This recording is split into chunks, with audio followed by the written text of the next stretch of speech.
The professors reached out to several banking institutions, however, only one decided to participate on the show. A new grassroots movement is encouraging you to take charge of your finances. It's called Move Your Money. The movement is for people who are fed up with big banks and their bonuses and bailouts. The idea is that if enough people take their money from big banks and put them into smaller community banks, then the financial system will be more productive and stable. Proponents say it's populism at its best. Treasury Secretary Timothy Geithner does not think that Move Your Money is a good idea. I'm CM Winters Palacio, and we explore the pros and cons of Move Your Money on The Professors.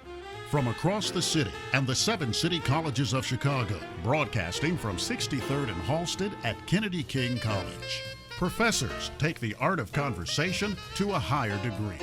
Move Your Money is a project originated on the Huffington Post website. Move Your Money's objective? Simple. Move your money out of the big out-of-town banks and put it into a local financial institution. But is that a wise decision? To help us clear the air, we have invited professors Max Gulius from Truman College, Rashid Carter from Olive Harvey College, Ted Williams from Kennedy King College, and our special guest is Mr. Robert Gecht, Chairman and President of Albany Bank and Trust. So let's begin with Bob. How did we get into this financial mess? Well, it's taken a while. 50 years ago, when you wanted to buy a home, you went to your neighborhood bank, your local bank who knew you. You applied for a loan. They looked carefully at your credit. They made the decision to lend you the money. And if you didn't pay them back, they had to deal with the loss. So they were careful about it.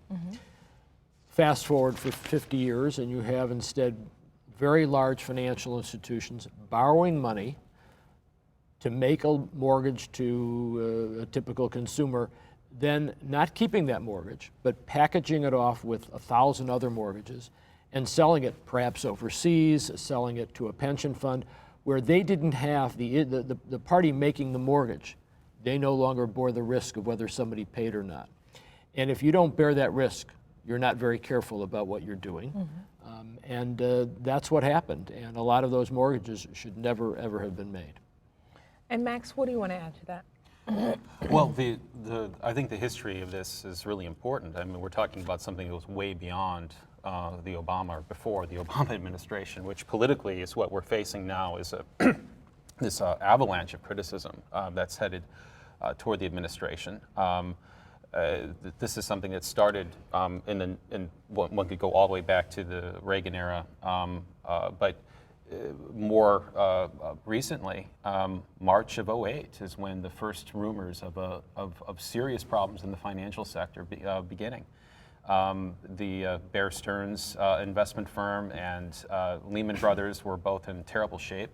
By September 18th of 2008, the economic meltdown was a real possibility.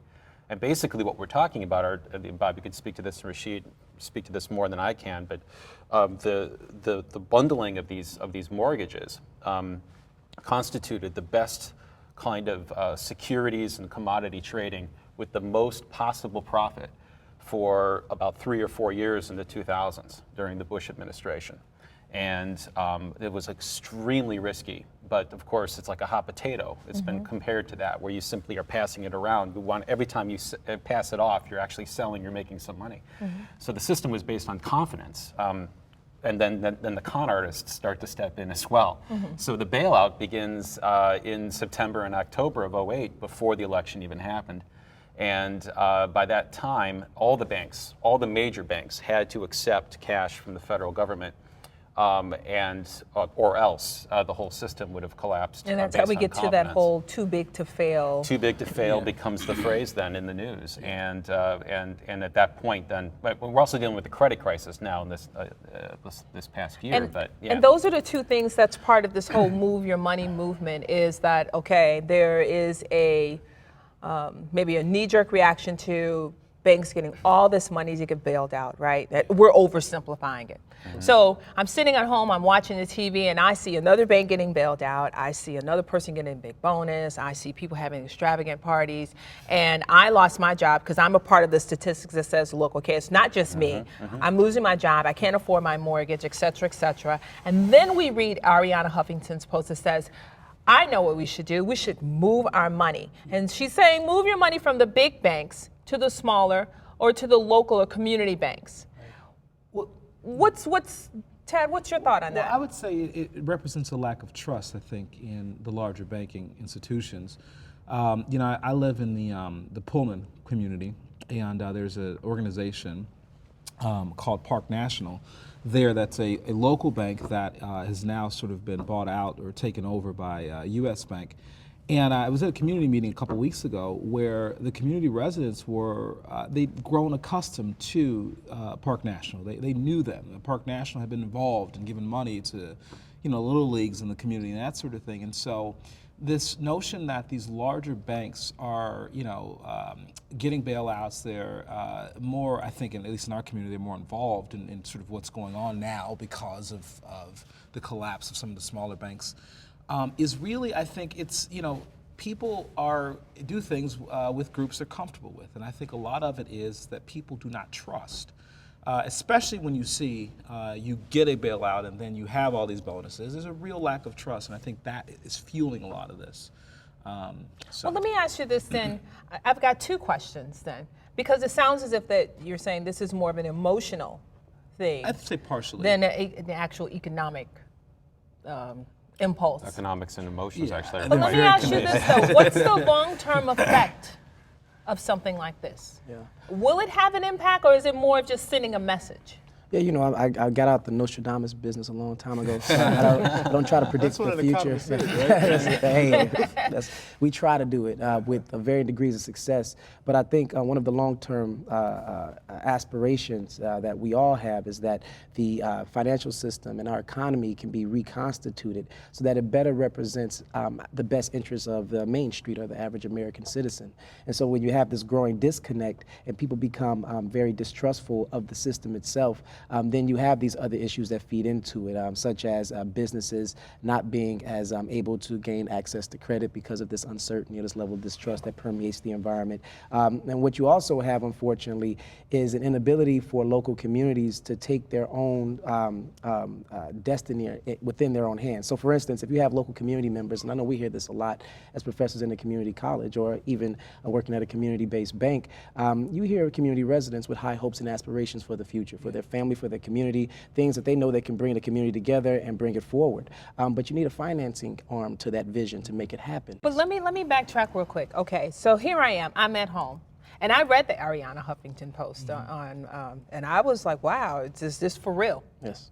So let me ask you this. So I come into your bank. I work with a pretty large bank.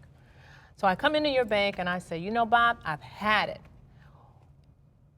Am I really putting myself in a better position financially by going with the local bank? I think you are.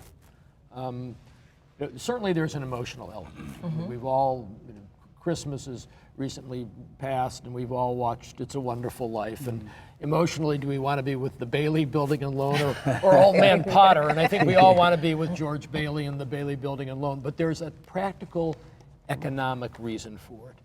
And what people need to think about and need to realize is that when they put their money in a community bank, that money is going back into that community.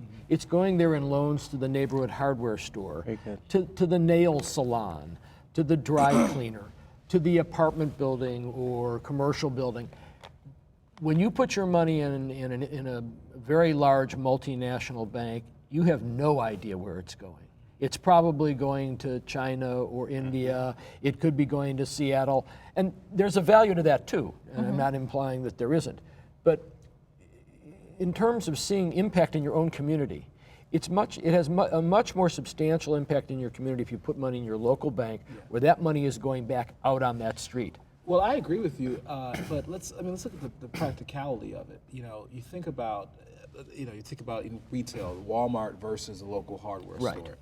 Walmart is convenient. Target is convenient, and the big multinational banks, they're convenient because they have ATMs everywhere, that sort of thing. And it's this globalization trend is really difficult to counter and to really convince people that they should not jump in. And I would make the argument, Rashid, that you made that we're really in trouble. I would make the case that if we do not figure out a way to invest in these communities, that we're done. I mean, it's really that simple.